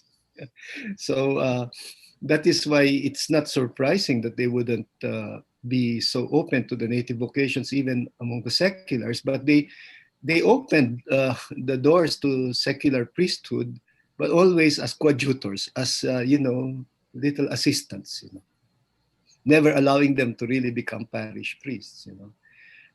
These embarrassing data in our history have to be reread by Filipinos, and I thank you, Father Terry, for that. It's basically an expression of appreciation for the two of you. Maraming salamat. Thank you. Thank you po, Bishop Ambo. On that note, I just would like to recall that I find it fascinating that indeed in the 500 years, as Bishop Ambo was talking about the prior religious congregations, that for the first time in the Dominican history, it is a Filipino who is the Master General of the order. So after 500 years, I think that's a bit of a long way that we have gone, and yet still so much more. It's a long road ahead of us. May I ask Father Terry if you have anything to ask your co-panelist? Yeah, thank you very much, Marilyn. Also, just an appreciation to the presentation of Bishop. I still remember Bishop when we were still seminarians. I was with the ESF before with Teddy but I really appreciate your presentation. And I think the thing is really still also happening in the IFI because we have also those kind of images, I can say. And talking of literal interpretation of the Bible that covers the truth and the context. That's why I always go back to that perspective that we are all children of God. That when we talk of salvation, it's always collective, and I think, and that point of having respect is so important. I think that's really, and the same thing with Dr. Reed. Thank you very much for your presentation. We have your book actually in our library, so I think I had to read the whole book this time. So beating sword into plowshare is really very true this time. It's so interesting and very ironic that when we talk of businesses, most are parked and there are actually homes of families without jobs and everything. So it's really a challenge looking at this business, symbolizing the context of the many Filipino people struggling for life and rights this time. So thank you, Bishop, and thank you, Dr. Lee. Thank you, Father Terry, for that expression of appreciation. Now I would like to ask Dr. Reed if he has any question for his co-panelists. I could just hear the echo from Fernando Segovia and Musa Dube, and I was just fascinated to hear this from your perspective. So do you have any question for your co-panelists? Siguro hindi question, hindi pagpapasalamat talaga. No? First, kay Bishop, your presentation helps a lot of people understand why, despite the Philippines being Christian and then Colombia being Christian, these two countries remain the favorite place of evangelists to come. And they always, part of their reflection was, why is it that like Filipinos particularly during evangelistic crusades, they accept Jesus every day? Like if you observe them, when they are called to accept Jesus, they'll come. The next day, they'll come again. You know, you don't need to accept Jesus as personal savior every day. But your wonderful paper helps people who always look at this thing from the side of the saved. You know, it is really very beautiful, and I'm going to quote to you because recent research about synagogues, okay, that they have found so many synagogues with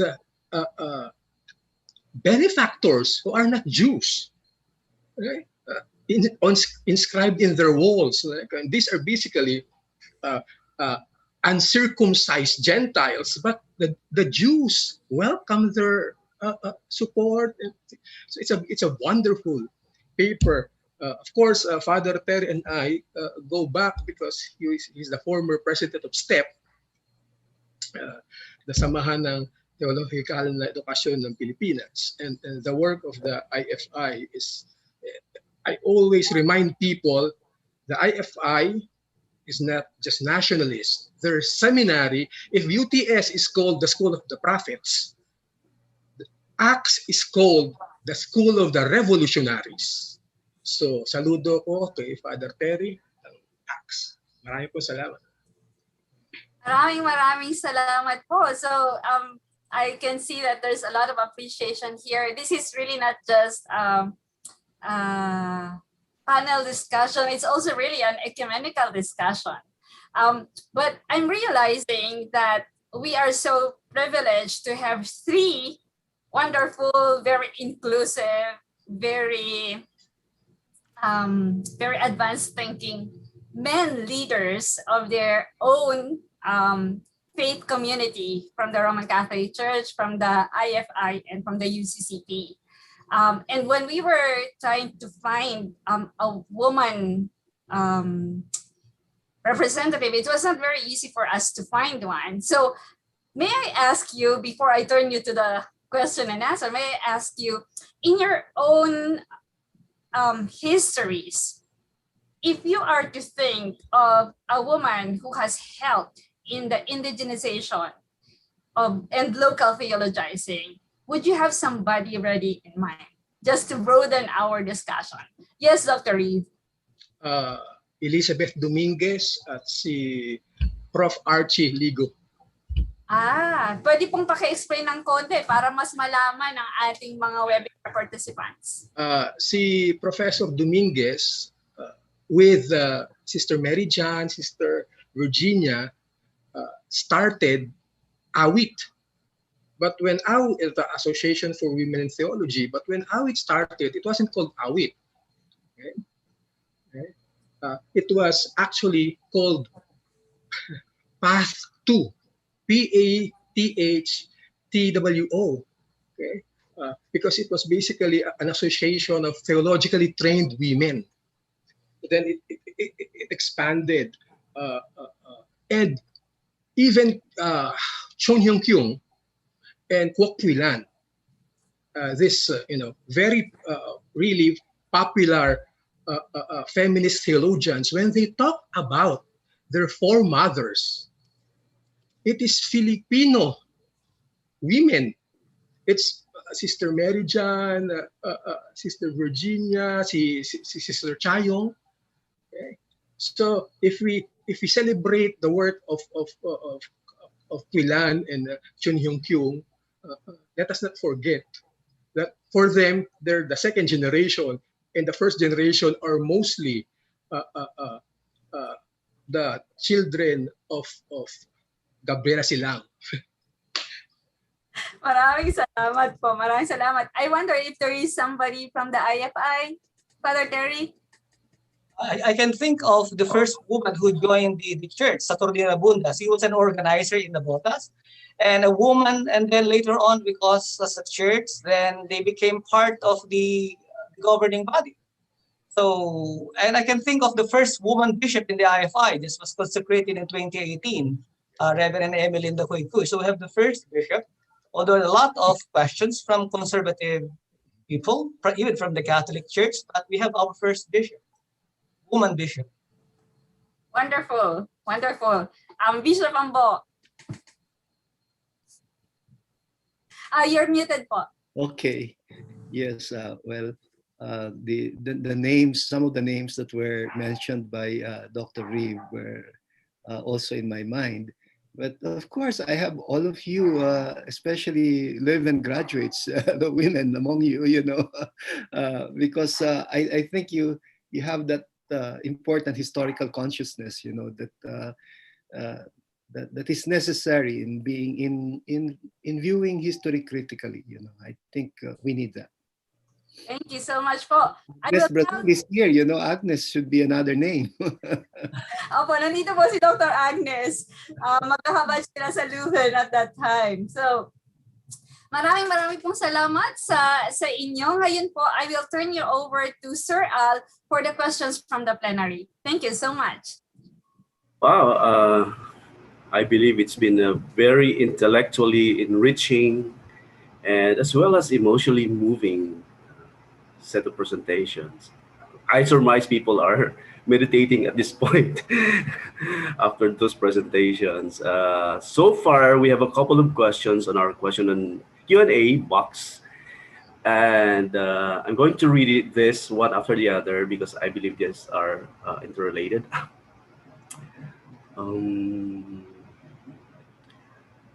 These are questions courteously addressed for Bishop Ambo. How can we concretely indigenize, enculturate, or appropriate Christ without watering down or compromising the unique Christian message, without confusing and meshing nor compartmentalizing dichotomies among faith, ethics, spirituality, and practical day-to-day way of living, among other dimensions of human life? Salamat po. And the other connected question is also for Bishop Ambo. Would an eclectical view slash practice of faith be the way to go for a better ethics spirituality? Thank you. Okay, let me answer immediately the second one about eclectic. My answer to that is no. No. The better word is dialogical and intercultural. In fact, I don't even like the word inculturation, you know. It's like inculturation is monodirectional, you know. I think it works both ways. There has to be reciprocity, you know. So it is an intercultural dialogue. And if we are to be interested in evangelization at all, well, first and foremost, we should once and for all get rid of the proselytizing method of evangelization.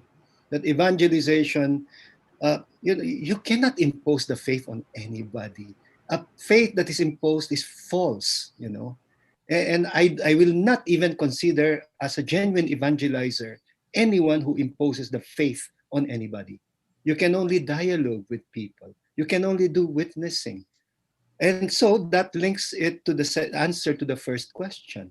You should never be afraid to have the Christian faith watered down. What's the big deal? What's the big deal?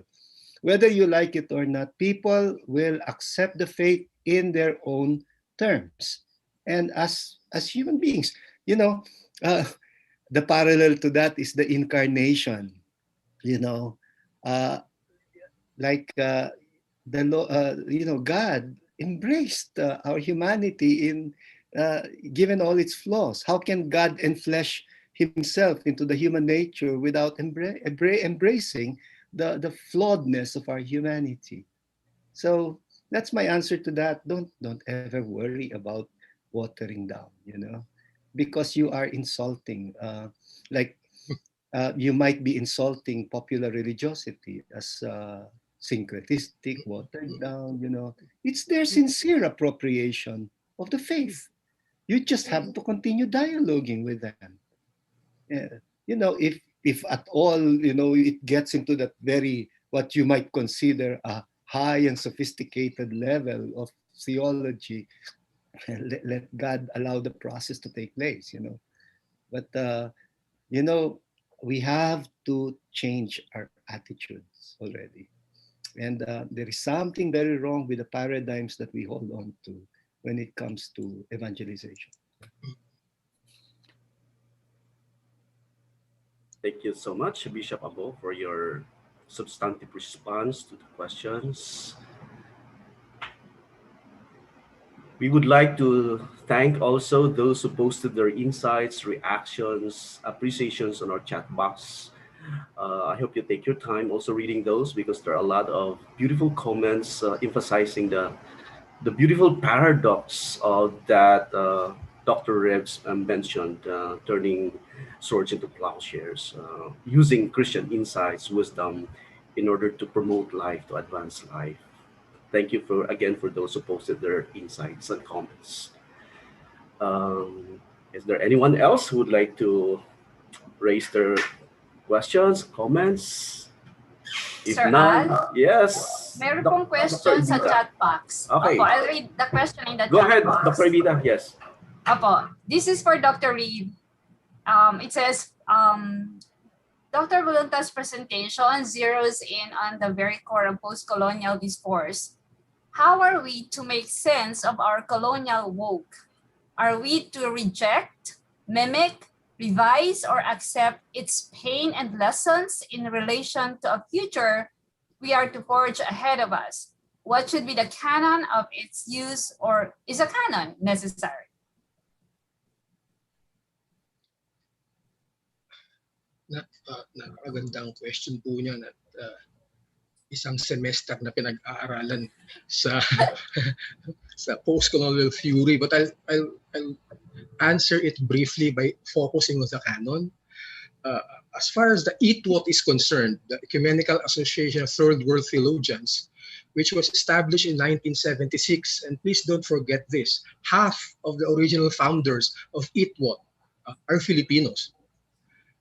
Kasama dyan si Father Carlos Abisamis, yung mga sabi ko ng mga naunang mga leader ng kababaihan.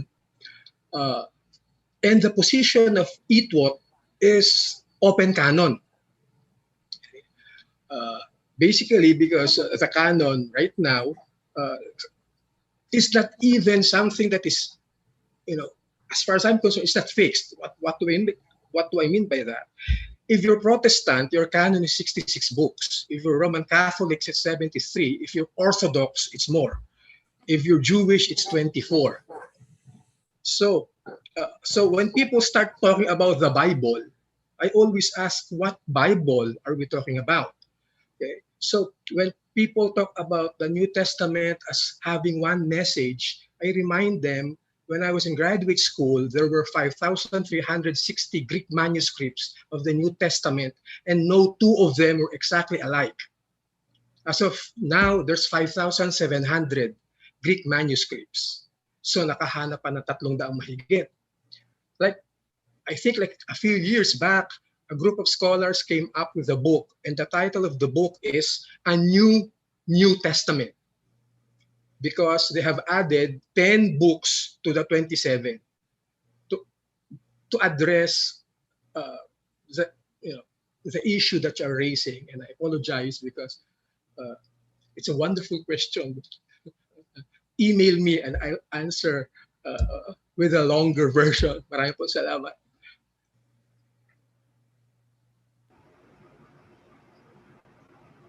All right, it seems like we're ready to close this discussion. We now proceed to the giving of the certificates for our resource speakers this afternoon. The Theology and Religious Education Department of De La Salle University, Manila, and Religious Educators Association of the Philippines presents the Certificate of Appreciation to Pablo Virgilio S. David for his invaluable contribution as resource speaker in the Roundtable Panel Discussion series entitled Postcolonial Christianities in the Philippines, 500 Years and Beyond, on the topic Indigenization and Local Theologies. Signed today, May 29 to 2021. Signed by Dr. Fides Del Castillo, Chair of the Theology and Religious Education Department of De La Salle University, Manila, as well as by Mr. Raywell Senio, President, Religious Educators Association of the Philippines. Likewise, the certificate of appreciation is given to Dr. Eleuterio Revoledo for his invaluable contribution as resource speaker for this afternoon's roundtable discussion, signed by Dr. Fides del Castillo, Chair of the Theology and Religious Education Department, and Mr. Raywell Senio, President, Religious Educators Association of the Philippines.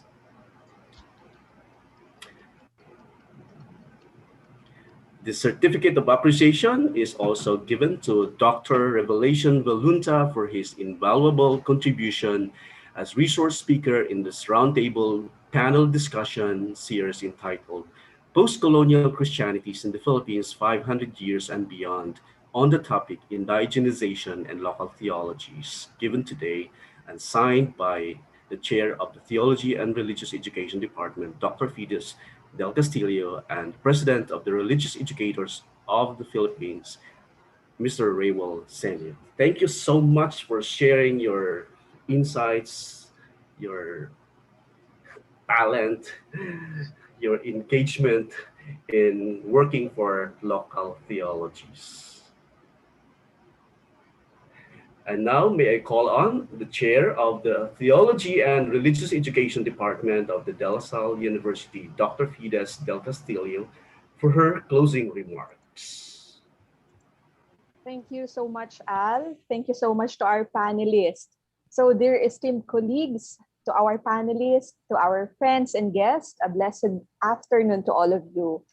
I'm so happy to listen and learn from our panelists.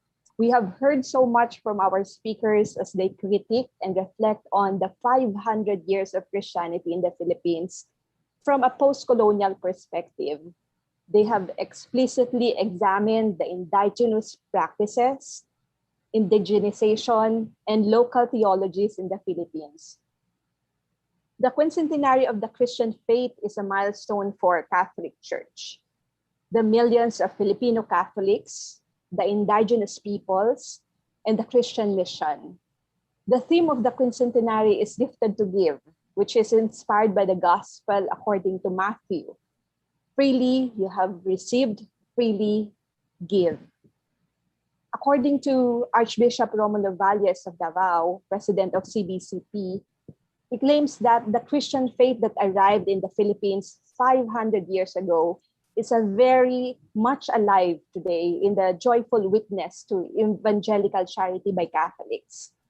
As such, it is a time to revisit, to reflect, and to celebrate the workings of the Holy Spirit, the ultimate partner in the mission of the Church.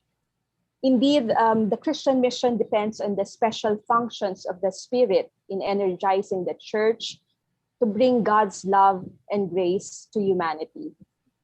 Although some critics attempt to turn the celebration on its head, saying that it commemorates the start of the Spanish quest to colonize the country. However, we have Bishop Bishop Ambo here. He asserted in 2019 that what will we celebrate is not colonialism, but the Christian faith that the indigenous Filipinos welcomed as a gift, albeit from people who were not necessarily motivated by the purest of motives. There may have been early missionaries who were ill-suited for their duties. However, many possessed a passionate aspiration to cross boundaries for mission and, led by the Holy Spirit, carried out effectively missionary work. Now, in our current time, we are challenged to exemplify missionary zeal and identification with indigenous peoples by getting into their thought world. May the fervor and incarnational way of the missionary work that we will do be patterned after Jesus Christ, who came into the world and identified himself with it. With this, let me thank again our panelists for opening our minds to the beauty of the faith that continues to live in the indigenous practices and local theologies. I would also like to congratulate our TRED faculty who spearheaded this wonderful event. I am deeply grateful for all the hard work that you have done to prepare for this roundtable discussion. Lastly, allow me to share a short writing from Dr.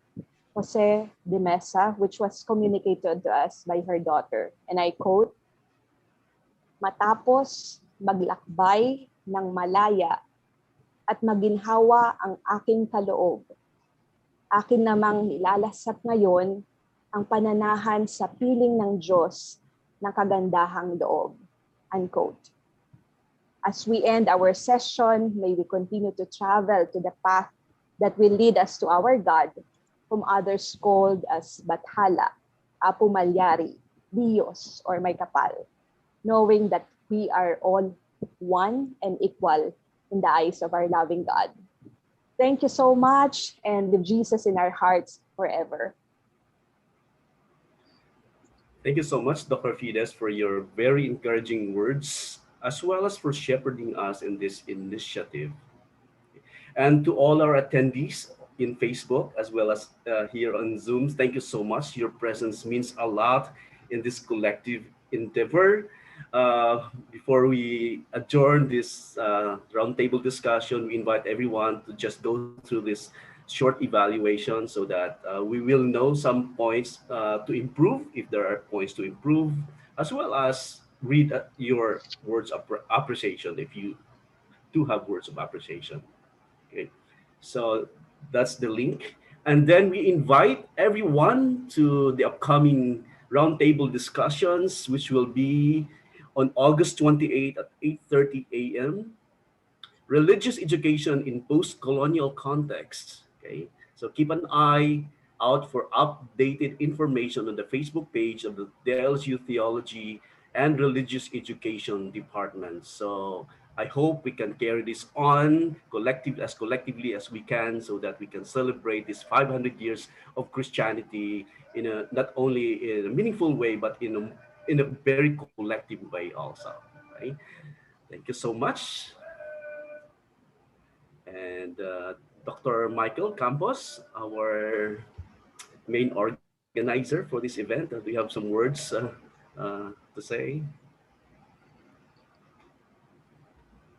On behalf of our fellow organizers, I also wanted to extend my gratitude to all of us who shared space to be able to look critically at our history in all of its complexities, the gifts, and the kinds of provocative ethical questions that they raised for us. Maraming salamat po. Makita-kita po tayo sa August for religious education. Ingat po kayong lahat. Right. Thank you.